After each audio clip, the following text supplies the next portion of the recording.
Rendon Labrador, nagpakain na nga.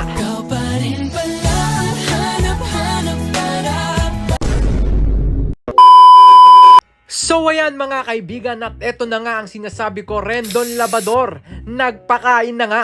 Dahil nabalik na ang Facebook. So ayan, kung makikita nyo, naghihintay lang kami dito ng kakainin. So ayan, umorder na kami.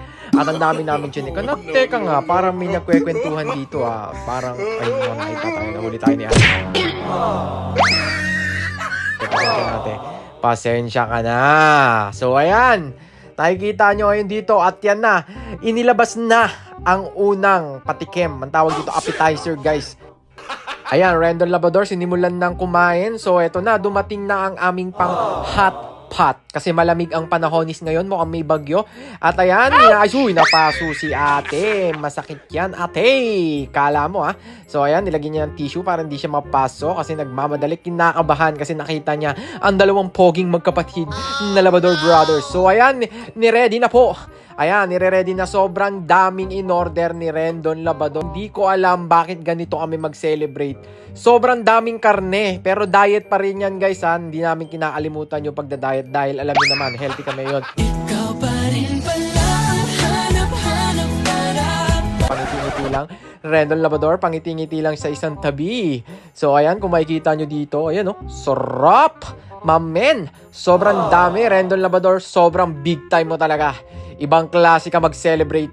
Ayan, so ayan, sinimulan ko na ang aming solid na pagluluto ng karne. Siyempre, pinagluto ko muna ang kuya ko na nagbago na. Kasi mapakabait na niyan ngayon, guys. Kung mapapansin nyo, nagbago na talaga yan. So, susubukan ko pong mag-share ng maraming values.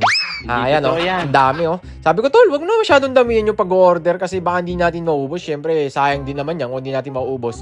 At wala naman tayong ganyang karaming tawag dito, yung parang bodega. Bodega baga.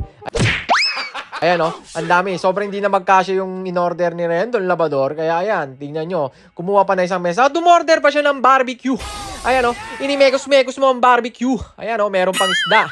Mekos-mekos muna natin yan, mga tropa pip. Mekos na with the power! Ayan o, mga insan. Ayan o, so nilagay na namin ng karne sa aming hot pot. Okay, ayan. So ayan o, boom. Ito yung tinatawag na secret sauce eh. Sarap eh, tikman nga natin. Uy, napapogi naman yun o. Mekos-mekos naman mga insan. Alam nyo na yan! Ayan o, tinikman. Oy, napailing. Pag napailing talaga ako sa pagkain, parang masarap talaga yan, men. Isa pa yan. O, tumitingin pa sa camera. Alam mo talaga eh, o. Tamang kain ka lang muna dyan, men. O, so ayan.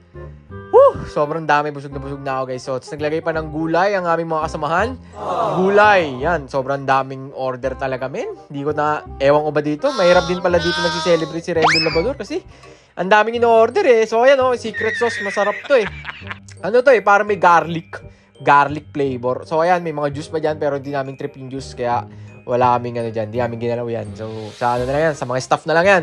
So ayan, sobrang dami guys talaga. Akalain mo yun, Rendon Labrador nagbago na. Oo, tama. Natuwa ako sa'yo eh. Yun oh, tao. Syempre, ganyan talaga pag nagbago ka na, ang pagkain ng mga babalatan mo ngayon. So, ayan, grabe. Busog na kami dito. Ang dami namin hindi naubos, pero okay lang. Sulit naman ang aming mekos-mekos na pagkain ngayon dito sa aming solid hot.